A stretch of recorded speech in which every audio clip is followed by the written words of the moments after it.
बोलो गुरु महाराज की जय। शिव महापुराण की जय। ओम श्री सांब शिवाय नमः। आप श्रवण कर रहे हैं शिव महापुराण रुद्र संहिता युद्धखंड।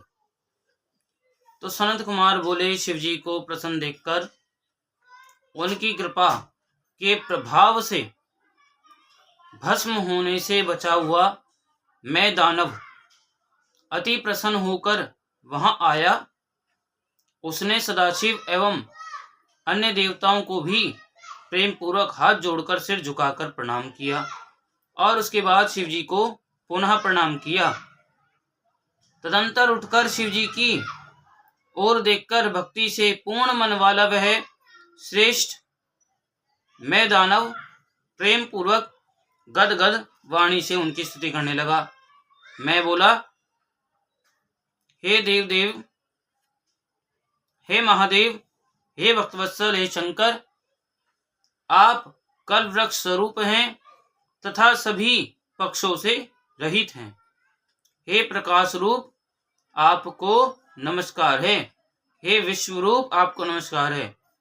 आप पवित्र आत्मा को बार बार नमस्कार है। आप पवित्र करने वाले को बार बार नमस्कार है। विचित्र रूप वाले, नित्य तथा रूप से अतीत, आपको नमस्कार है। दिव्य रूप, दिव्य एवं अत्यंत दिव्य आकृति वाले, आपको नमस्कार है। प्रणत जनों की सभी प्रकार की विपत्तियों को दूर करने वाले तथा सबका कल्याण चाहने वाले, आपको नमस्कार है। त्रिलोकी के कर्ता, भर्ता तथा हर्ता, आपको बार बार नमस्कार है। हे शिवाकांत, हे शिवेश्वर, भक्तों को भक्ति से प्राप्त होने वाले, कृपा करने वाले तथा तपस्या का उत्तम फल देने वाले, आपको नमस्कार है। हे स्तुति प्रिय, हे परमेश्वर, मैं स्तुति करना नहीं जानता हूँ। हे सर्वेश, आप प्रसन्न हो जाइए और मुझ शरणागत की रक्षा कीजिए। सनत कुमार बोले, हे द्विश्रेष्ठ, मैं द्वारा की गई स्तुति को सुनकर शंकर जी प्रसन्न हुए और आदर पूर्वक मैं से कहने लगे। शिव जी बोले, हे दानव श्रेष्ठ, मैं तुम पर प्रसन्न हूँ। वर मांगो, मैं तुम्हारा जो भी मनवांचित वर होगा उसे प्रदान करूंगा, इसमें संशय नहीं है। सनत कुमार बोले, शिव का कल्याणकारी वचन सुनकर दानव श्रेष्ठ मैं हाथ जोड़कर सिर झुकाकर शिव को नमस्कार कर कहने लगा।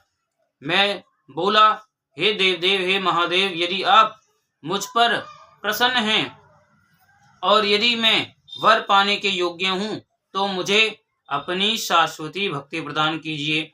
हे परमेश्वर, आप अपने भक्तों के प्रति सर्वदा सख्य भाव तथा दीनों के प्रति सदा दया भाव रखिए और अन्य खल जीवों की उपेक्षा कीजिए। हे महेश्वर, मुझ में कभी भी असुर भाव ना रहे।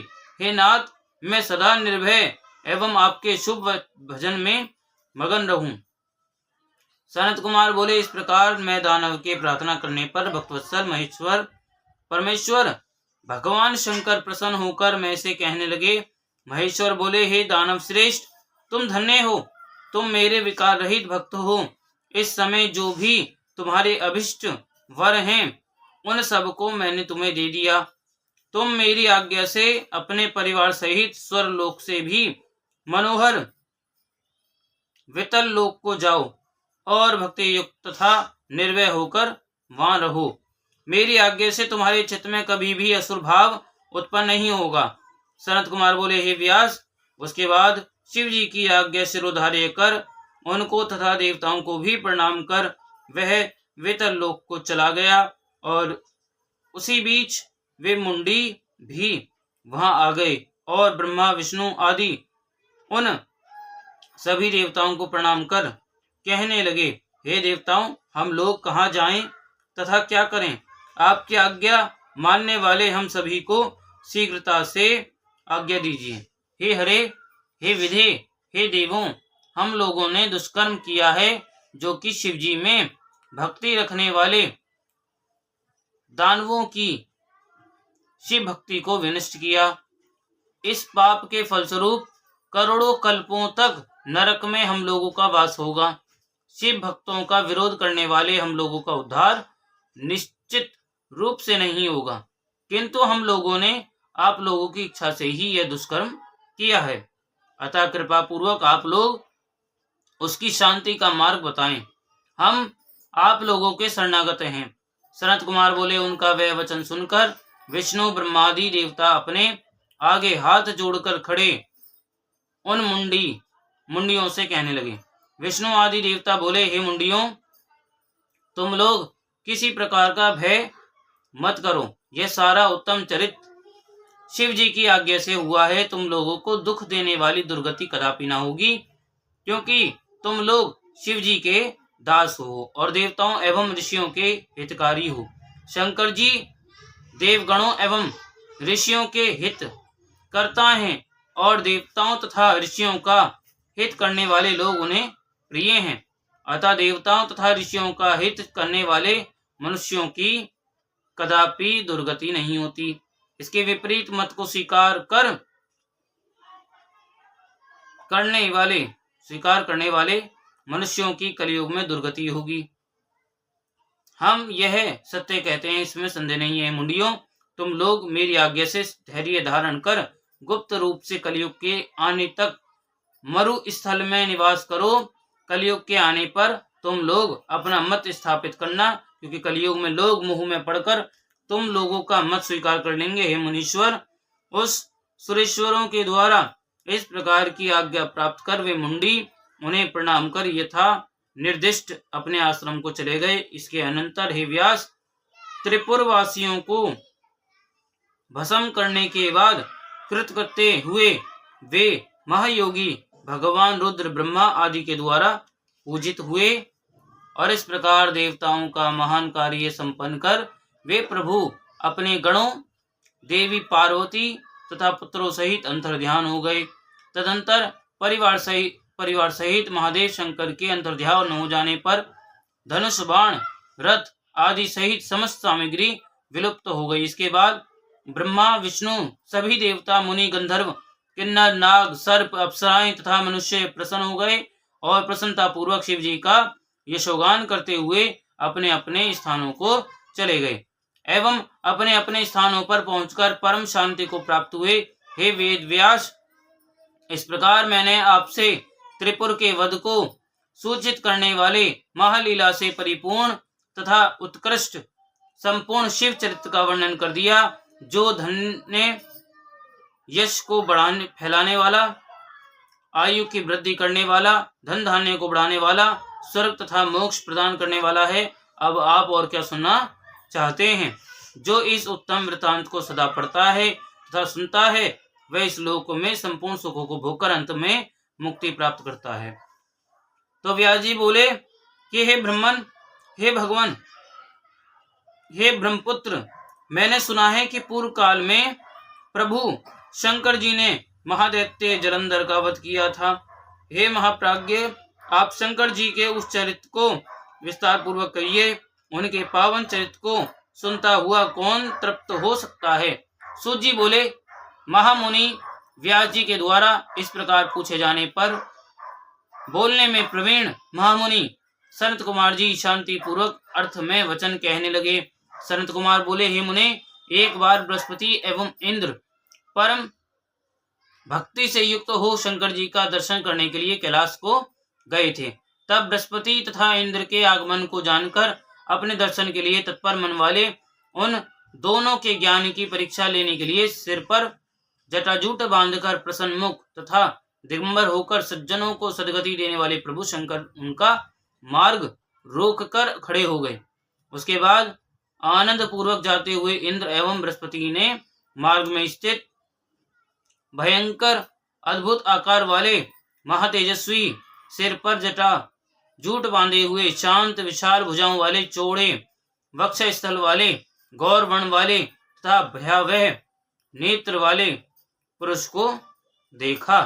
तब अपने अधिकार से मदमत इंद्र ने मार्ग में स्थित उस शंकर रूप पुरुष को न पहचान कर पूछा। इंद्र बोले, तुम कौन हो, कहां से आए हो और तुम्हारा नाम क्या है? प्रभु शिवजी अपने स्थान पर स्थित हैं अथवा कहीं अन्यत्र गए हैं?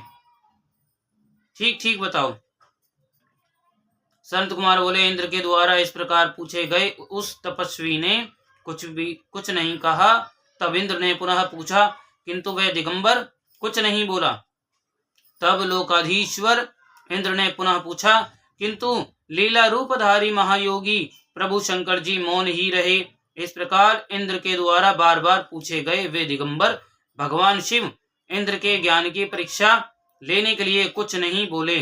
तत्पश्चात तीनों लोकों के ऐश्वर्य से गर्वित इंद्र को महान क्रोध उत्पन्न हुआ और उन जटाधारी दिगंबर की भर्त्सना करते हुए उन्होंने यह वचन कहा। इंद्र बोले, हे दुर्मते, मेरे द्वारा पूछे जाने पर भी तुमने उत्तर नहीं दिया, अतः मैं इस वज्र से तुम्हारा वध करता हूँ, देखता हूँ कि कौन तुम्हारी रक्षा करता है। सनत कुमार बोले, ऐसा कहकर उन इंद्र ने क्रोध से उस दिगंबर की ओर देखकर उसे मारने के लिए हाथ में वज्र उठा लिया। तब सदाशिव प्रभु शंकर ने इंद्र को हाथ में वज्र लिए हुए देखकर उस वज्रपात को स्तंभित कर दिया। तत्पश्चात अत्यंत भयंकर तथा विकराल नेत्र वाले रुद्र क्रुद्ध हो अपने तेज से शीघ्र ही प्रज्वलित हो उठे, मानो जला डालेंगे। भुजा के स्तंभित हो जाने से इंद्र मन ही मन इस प्रकार प्रज्वलित हो गए जैसे मंत्र एवं औषधि से अपने पराक्रम को रुद्ध देखकर सर्प प्रज्वलित होता है। तब अपने तेज से प्रज्वलित होते हुए उस पुरुष को देखकर और बुद्धि से उन्हें प्रभु शंकर जानकर बृहस्पति ने प्रणाम किया। उसके बाद उदार बुद्धि वाले बृहस्पति हाथ जोड़कर पृथ्वी पर दंडवत प्रणाम करके प्रभु की स्तुति करने लगे। गुरु बोले, देवादिदेव महादेव परमात्म स्वरूप सर्व समर्थ तीन नेत्र वाले तथा जटाजूटधारी महेश्वर, आपको प्रणाम है। दीनों के नाथ, सर्वव्यापक, अंधकासुर का वध करने वाले, त्रिपुर का वध करने वाले, सर्व परमेष्टि तथा ब्रह्म स्वरूप आप शिव को नमस्कार है। विरूपाक्ष, रुद्र, बहुरूप, विरूप, अतिरूप तथा रूप से अतीत आप शंभु को नमस्कार है। दक्ष यज्ञ का विध्वंस करने वाले, यज्ञों का फल देने वाले, यज्ञ स्वरूप तथा श्रेष्ठ कर्म में प्रवृत्त करने वाले आप शिव को नमस्कार है। कालांतक, काल स्वरूप, काल रूप सर्प को धारण करने वाले परमेश्वर तथा सर्वत्र व्यापक आप शिव को नमस्कार है। ब्रह्मा के सिर को काटने वाले, ब्रह्मा तथा चंद्रमा से स्तुत आपको नमस्कार है। ब्राह्मणों का हित करने वाले आपको नमस्कार है। आप पर परमात्मा को नमस्कार है। आप ही अग्नि, वायु तथा आकाश हैं। आप ही जल तथा पृथ्वी हैं। आप ही सूर्य, चंद्रमा तथा नक्षत्र हैं। आप ही समस्त तारागण हैं। आप ही विष्णु हैं तथा आप ही उनसे स्तुत परमेश्वर हैं। आप ही सनकादि मुनि हैं। आप ही ब्रह्मा हैं तथा आप ही तपोधन नारद हैं। आप ही सारे जगत के ईश्वर हैं तथा आप ही जगत स्वरूप हैं। आप ही सबसे अन्वित, सबसे भिन्न एवं प्रकृति से परे हैं। आप ही ब्रह्मा नाम धारण कर रजोगुण से युक्त होकर सभी लोकों की सृष्टि करते हैं। आप ही विष्णु रूप होकर सत्गुण युक्त हो संपूर्ण जगत का पालन करते हैं। महादेव, आप ही हर का रूप धारण करके तमोगुण से युक्त होकर संपूर्ण पांच भौतिक जगत का लीला पूर्वक संहार करते हैं। विश्व भावन, आपके ही ध्यान बल से सूर्य तपता है, चंद्रमा लोक में अमृत बरसाता है, पवन बहता है। शंकर, आपके ही ध्यान बल से मेघ जल की वृष्टि करते हैं और आपके ही बल से इंद्र पुत्र के समान त्रिलोकी की रक्षा करते हैं। मेघ सभी देवता एवं मुनीश्वर आपके ध्यान बल से तथा आपके भय से चकित होकर अपने अपने कर्तव्य का पालन करते हैं। रुद्र, आपके चरण कमल के सेवन के प्रभाव से ही मनुष्य इस पृथ्वी पर अन्य देवताओं की उपासना नहीं करते हैं और इस त्रिलोक के ऐश्वर्य का भोग करते हैं। इतना ही नहीं, वे आपके चरण कमलों की सेवा से ही योगियों के लिए भी अगम्य तथा दुर्लभ गति प्राप्त करते हैं। सनत कुमार बोले, हे व्यास जी, इस प्रकार बृहस्पति ने लोक कल्याणकारी शिव जी की स्तुति करके उन ईश्वर के चरणों पर इंद्र को गिराया। सिर नीचा किए हुए इंद्र को शिव जी के चरणों में गिराकर विनयवनत बृहस्पति ने शिव जी से यह कहा। बृहस्पति बोले, हे दीनानाथ, हे महादेव, आपके चरणों पर गिरे हुए इंद्र का उद्धार कीजिए और अपने नेत्रज क्रोध को शांत कीजिए। हे महादेव, आप प्रसन्न हो जाइए और शरण में आए हुए इंद्र की रक्षा कीजिए। आपके ललाट स्थित नेत्र से उत्पन्न हुई यह अग्नि शांत हो। सनत कुमार बोले कि गुरु बृहस्पति की यह बात सुनकर करुणा सिंधु देव महादेव ने मेघ के समान गंभीर वाणी से कहा। महेश्वर बोले, हे बृहस्पति, मैं अपने नेत्र से उत्पन्न हुए क्रोध को किस प्रकार धारण करूं? सर्प अपनी छोड़ी गई कैंचुल को पुनः धारण नहीं करता है। सनत कुमार बोले, शिव का यह वचन सुनकर क्लेश युक्त तथा भय से व्याकुल चित्त वाले बृहस्पति ने कहा। बृहस्पति बोले, हे देव, हे भगवान, आपको भक्तों पर सर्वदा दया करनी चाहिए। हे शंकर, आप अपने भक्तवत्सल नाम को सत्य कीजिए। हे देवेश, आप अपने इस अत्यंत उग्र तेज को अन्यत्र छोड़ दीजिए। हे समस्त भक्तों का उद्धार करने वाले, आप इंद्र का उद्धार कीजिए। सनत कुमार बोले, बृहस्पति के ऐसा कहने पर भक्तवत्सल नाम वाले तथा भक्तों का दुख दूर करने वाले रुद्र प्रसन्नचित होकर देव पूज्य बृहस्पति से कहने लगे। शिवजी बोले, हे तात, मैं तुम्हारी इस स्तुति से प्रसन्न होकर उत्तम वर देता हूँ। इंद्र को जीवन दान देने के कारण तुम जीव इस नाम से विख्यात हो। मेरे भाल स्थित नेत्र से इंद्र को मारने वाली जो यह अग्नि उत्पन्न हुई है, इसे मैं दूर फेंक देता हूँ, जिससे यह इंद्र को पीड़ा ना पहुंचाए। सनत कुमार बोले, ऐसा कहकर शंकर जी ने अपने तीर्थीय नेत्र से उत्पन्न अपने तेज रूप अद्भुत अग्नि को हाथ में लेकर क्षार समुद्र में फेंक दिया। तत्पश्चात महलीला करने वाले भगवान शंकर अंतर्ध्यान हो गए और इंद्र एवं बृहस्पति भय से मुक्त हो परम सुखी हुए।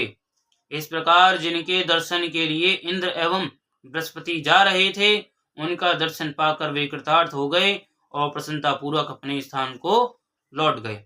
अब व्यास जी बोले, हे सनत कुमार, हे सर्वज्ञ, हे ब्रह्मपुत्र, आपको नमस्कार है। मैंने आज महात्मा शंकर की अद्भुत कथा सुनी। हे ब्रह्मन, शिव जी के द्वारा भाल नेत्र से उत्पन्न हुए अपने तेज को क्षार समुद्र में फेंक दिए जाने पर क्या हुआ? हे तात, उसे शीघ्र कहिए। सनत कुमार बोले, हे तात, हे महाप्राज्ञ, अब आप शिव की परम अद्भुत लीला को सुनिए, जिसे श्रद्धा से सुनकर भक्त योगियों की गति प्राप्त करते हैं। शिव जी के तीसरे नेत्र से उत्पन्न वह तेज जो खारे समुद्र में फेंक दिया गया था, शीघ्र ही बालक रूप हो गया। सभी लोगों को भय देने वाला वह बालक वहां गंगा सागर के संगम पर स्थित हो बड़े ऊंचे स्वर में रोने लगा। उस रोते हुए बालक के शब्द से पृथ्वी बारंबार कंपित हो उठी और स्वर्ग तथा सत्यलोक उसके स्वर से बहरे हो गए। उस बालक के रुदन से सभी लोग भयभीत हो उठे और समस्त लोकपाल व्याकुल चित्त हो गए। हे विप्रेंद्र, हे तात, हे विभो, अधिक कहने से क्या प्रयोजन? उस शिशु के रुदन से चराचर सही संपूर्ण जगत चलायमान हो उठा। उसके बाद मुनियों के सहित व्याकुल समस्त देवता लोग गुरु पितामह ब्रह्मा की शरण में गए। वहां जाकर इंद्र सहित सभी देवताओं तथा मुनियों ने ब्रह्मा को प्रणाम कर तथा उनकी स्तुति कर उनसे कहा। देवता बोले, हे लोकाधीश, हे सुराधीश, हम लोगों के समक्ष भय उपस्थित हो गया है। हे महायोगिन, उसका विनाश कीजिए। यह अद्भुत ध्वनि उत्पन्न हुई है। सनत कुमार बोले, तब उनका यह वचन सुनकर लोक पितामह ब्रह्मा जी आश्चर्यचकित हो उठे कि यह क्या है, और वहां जाने की इच्छा करने लगे। अब हे तात, तब ब्रह्मा जी देवताओं के साथ सत्यलोक से पृथ्वी पर उतरे और उसका पता लगाते हुए समुद्र के किनारे गए। सभी लोकों के पितामह ब्रह्मा ज्यों ही वहां आए त्यों ही उन्होंने समुद्र की गोद में उस बालक को देखा। ब्रह्मा को आया हुआ देखकर देवरूप धारण कर सागर ने सिर झुकाकर उन्हें प्रणाम करके उस बालक को उनकी गोद में डाल दिया। तदंतर विस्मय में पड़े हुए ब्रह्मा जी ने समुद्र से यह वचन कहा, हे जल राशि, शीघ्र बताओ कि यह अद्भुत बालक किसका पुत्र है। अब सनत कुमार बोले, तब ब्रह्मा जी का वचन सुनकर समुद्र बड़ा प्रसन्न हुआ और वह हाथ जोड़कर नमस्कार कर स्तुति करने के उपरांत ब्रह्मा जी से कहने लगा। समुद्र बोला, हे ब्रह्मन, हे सर्वलोक स्वामिन, मुझे गंगा सागर के संगम पर यह बालक अकस्मात प्राप्त हुआ है और मैं नहीं जानता कि यह किसका बालक है। हे जगतगुरु, आप इसका जात कर्मादि संस्कार कीजिए और हे विधाता, इसके जातक संबंधी समस्त फलों को बताइए। सनत कुमार बोले, जब समुद्र ब्रह्मा जी से इस बात को कह रहा था तभी उस बालक ने ब्रह्मा का कंठ पकड़ लिया। यद्यपि वे अपना गला बारंबार उससे छुड़ा रहे थे। हे व्यास जी, ब्रह्मा जी गला छुड़ाने का बहुत प्रयत्न कर रहे थे, किंतु उस बालक ने इतने जोर से उनका कंठ दबाया कि पीड़ित ब्रह्मा के नेत्रों से जल टपकने लगा। तब ब्रह्मा जी ने किसी प्रकार उस महातेजस्वी समुद्र पुत्र के दोनों हाथों से अपना गला छुड़ाया और वे आदर पूर्वक समुद्र से कहने लगे। ब्रह्मा जी बोले, हे सागर सुनो, मैं तुम्हारे इस पुत्र का समस्त जातों तक फल विचार कर कहता हूँ। इसने मेरे नेत्रों से निकले हुए जल को धारण किया है, इसलिए यह जलंधर नाम से प्रसिद्ध होगा। यह इसी समय तरुण सर्व शास्त्रार्थ वेत्ता महापराक्रमी धैर्यवान तथा रण दुर्मद योद्धा है। तुम्हारे तथा कार्तिकेय के समान यह युद्ध में गंभीर होगा। यह संग्राम में सबको जीत लेगा तथा समस्त ऐश्वर्य से परिपूर्ण होगा। यह बालक समस्त दैत्यों का अधिपति होगा तथा विष्णु को भी जीतने वाला होगा। इसका पराभव कभी नहीं होगा। रुद्र को छोड़कर यह सभी प्राणियों से अवध्य होगा। जहां से इसकी उत्पत्ति हुई है, अंत में यह वहीं जाएगा। इसकी पत्नी महापतिव्रता, सौभाग्य को बढ़ाने वाली, सर्वांग सुंदरी, मनोहर प्रिय वचन बोलने वाली तथा शील का सागर होगी। सनत कुमार बोले, ऐसा कहकर देवगुरु शुक्र को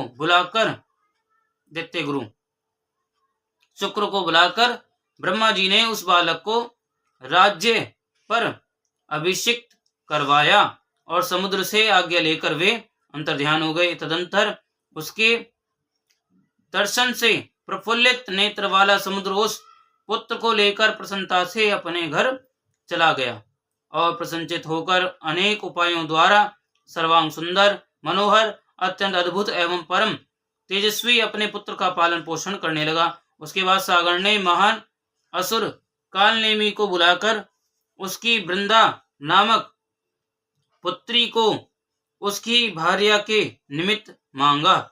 हे मुने, वीर असुरों में श्रेष्ठ, बुद्धिमान तथा अपने कार्य साधन में कुशल असुर कालनेमी ने समुद्र की याचना स्वीकार कर ली और ब्रह्म विवाह की विधि से समुद्र पुत्र वीर जलंधर को अपनी प्राण प्रिय पुत्री प्रदान कर दी।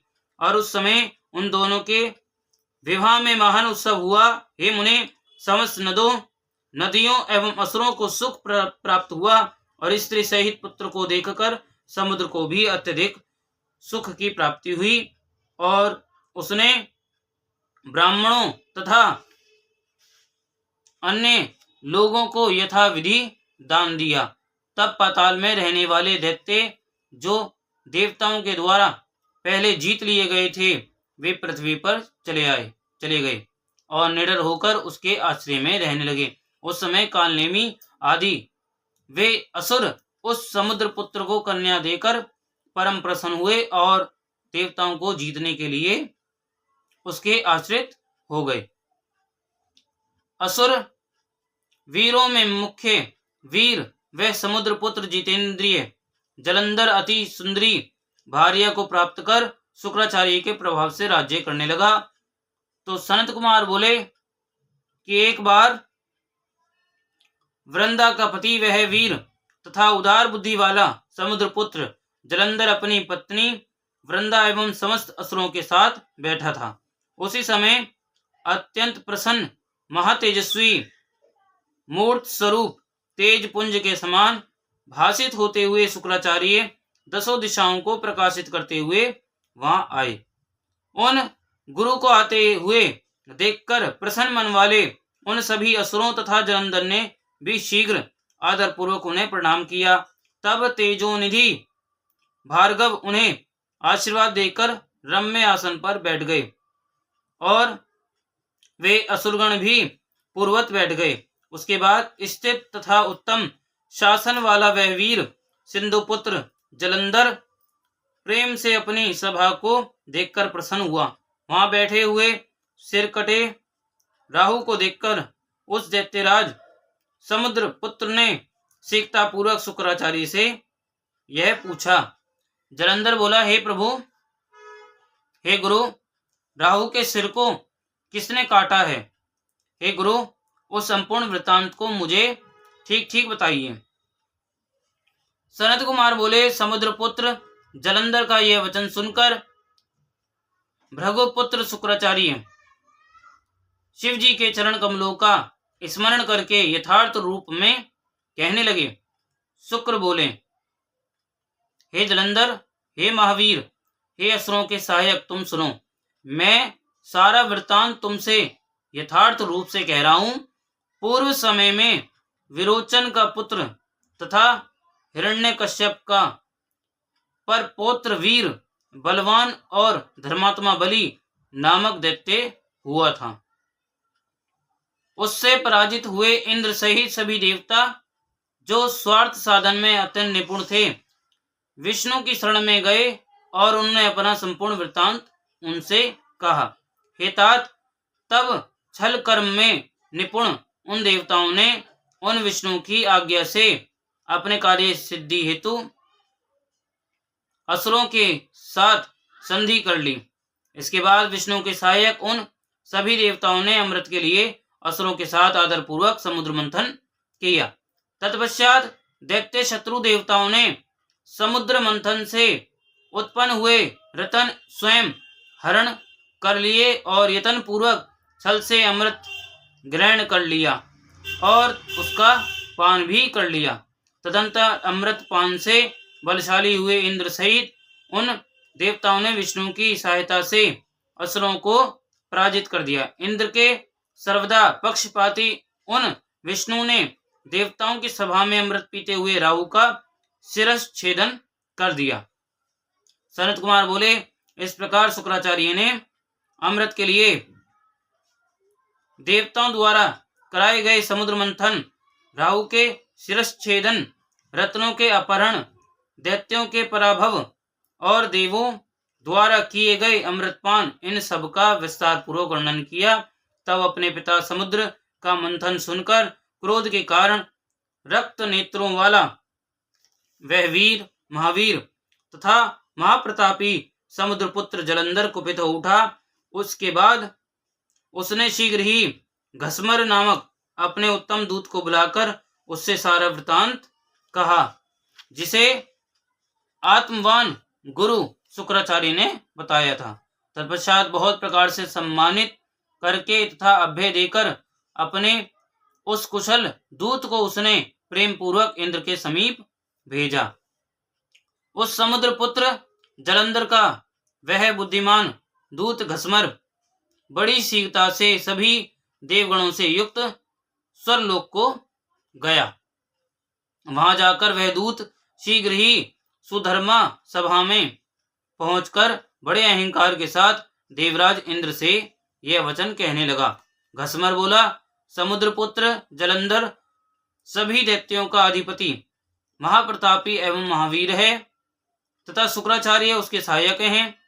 मैं उसी वीर का घसमर नामक दूत हूँ और वस्तुतः घसमर भक्षक नहीं हूँ। उसी वीर के द्वारा भेजे जाने पर मैं आपके पास आया हूँ। सर्वत्र अप्रतिहत आज्ञा वाले महान बुद्धिमान तथा संपूर्ण देवताओं को जीतने वाले उस जलंधर ने जो कहा है उसे आप सुनिए। जलंधर बोला, हे देवाधम, तुमने किस कारण से पर्वत के द्वारा मेरे पिता समुद्र का मंथन किया और मेरे पिता के सारे रत्नों का अपहरण किया? तुमने यह उचित नहीं किया। उन रत्नों को अभी शीघ्र लौटा दो और विचार करके देवताओं सहित मेरी शरण में आ जाओ, अन्यथा हे सुराधम, तुम्हारे समक्ष बहुत बड़ा भय उपस्थित होगा तथा तुम्हारा राज्य नष्ट भ्रष्ट हो जाएगा। मैं यह सत्य कह रहा हूं।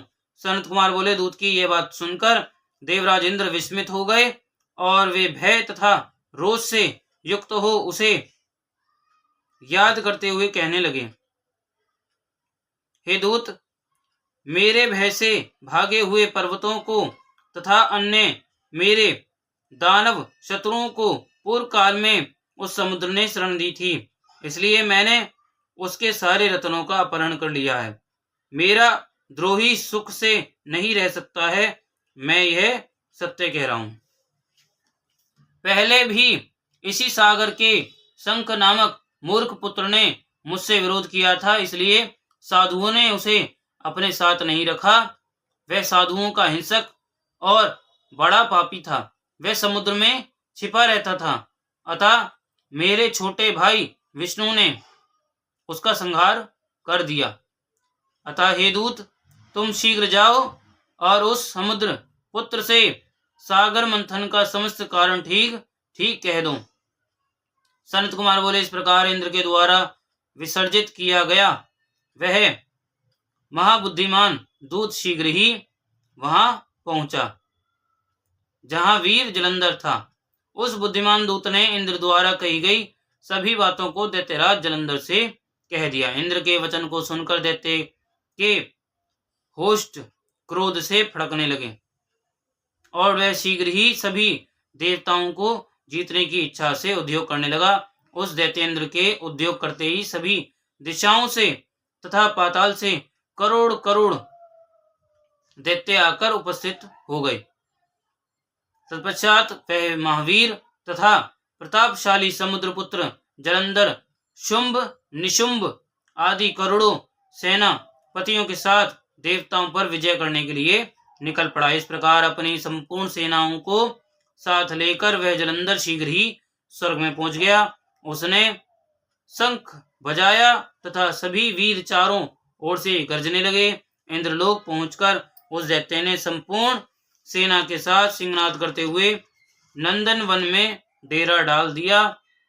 नगर को चारों ओर से घेरकर स्थित उसकी बड़ी सेना को देखकर देवता कवच धारण कर युद्ध के लिए अमरावती पुरी से निकल पड़े।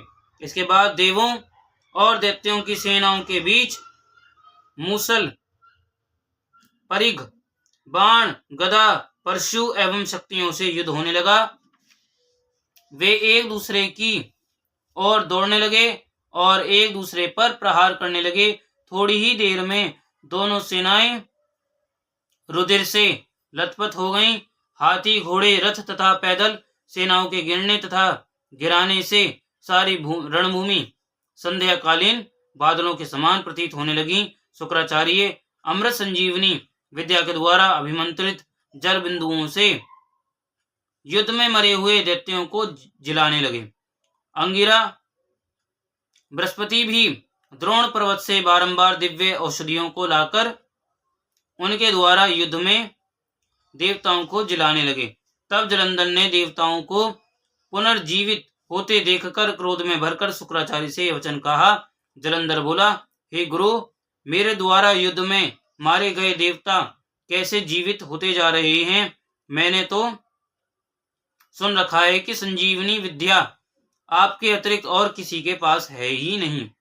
सनत कुमार बोले, सिंधु पुत्र की यह बात सुनकर गुरु शुक्राचार्य ने प्रसन्नचित होकर जलंधर से कहा। शुक्र बोले, हे तात, ये अंगिरा बृहस्पति द्रोण पर्वत से औषधियों को लाकर देवताओं को जीवित कर रहे हैं। मेरी बात सत्य मानो। हे तात, यदि तुम विजय चाहते हो तो मेरी हितकारी बात सुनो। तुम शीघ्र ही उस द्रोण पर्वत को अपनी भुजाओं से उखाड़कर समुद्र में डाल दो। अब सनत कुमार बोले, गुरु शुक्राचार्य के द्वारा इस प्रकार कहा गया वह दैत्येंद्र शीघ्र ही वहां पहुंचा जहां वह पर्वतराज द्रोण था। उसने वेग पूर्वक अपनी भुजाओं से उस द्रोण पर्वत को लेकर शीघ्र ही समुद्र में डाल दिया। शिव जी के तेज के संबंध में यह कोई आश्चर्य की बात नहीं थी। इसके बाद वह महावीर जलंधर विशाल सेना लेकर पुनः युद्ध स्थल में लौट आया और अनेक प्रकार के शस्त्रों से देवगणों का संहार करने लगा। तब देवताओं को मरा हुआ देखकर देव पूजित देवगुरु द्रोण पर्वत पर गए, परंतु उन्होंने उस पर्वतराज को वहां नहीं देखा। दैत्य के द्वारा पर्वत को अपहत जानकर देवगुरु भय से विवल हो उठे और आकर के व्याकुलचित होकर देवताओं से वे कहने लगे। देवगुरु बोले, हे देवताओं, तुम लोग भाग जाओ, महापर्वत द्रोण अब नहीं है। निश्चय ही समुद्रपुत्र जलंधर ने उसे ध्वस्त कर दिया है। सभी देवताओं का मर्दन करने वाला यह महादैत्य जलंधर जीता नहीं जा सकता है, क्योंकि यह रुद्र के अंश से उत्पन्न है। हे देवताओं, यह जिस प्रकार उत्पन्न हुआ है तथा जैसा इसका प्रभाव है उसे मैं जानता हूँ। शिव जी का अपमान करने वाले इंद्र की संपूर्ण चेष्टा को आप लोग स्मरण कीजिए। संत कुमार बोले, देवताओं के आचार्य बृहस्पति के द्वारा कहे गए उस वचन को सुनकर भय से व्याकुल हुए उन देवगणों ने विजय की आशा त्याग दी और उस दैत्य के द्वारा चारों ओर से मारे जाते हुए इंद्र सहित सभी देवता धैर्य त्याग कर दसों दिशाओं में भाग गए। तब देवगणों को पलायित देखकर सागर पुत्र दैत्य जलंधर ने शंख, भेरी तथा जयध्वनि के साथ अमरावतीपुरी में प्रवेश किया। तब उस दैत्य के नगरी में प्रविष्ट होने पर इंद्र आदि देवता उस दैत्य से पीड़ित होकर सुमेरु पर्वत की गुफा में छिप गए हैं मुने। तब वह असुर इंद्रादिकों के सभी अधिकारों पर श्रेष्ठ शुंभादि दैत्यों को भांति पृथक पृथक नियुक्त कर स्वयं देवताओं को खोजते हुए मेरु पर्वत की गुफा में जा पहुंचा। बोलो उमापति महादेव की जय, शिव महापुराण की जय। ओम श्री सांब शिवाय नमः। ओम श्री सांब शिवाय नमः। ओम श्री सांब शिवाय नमः।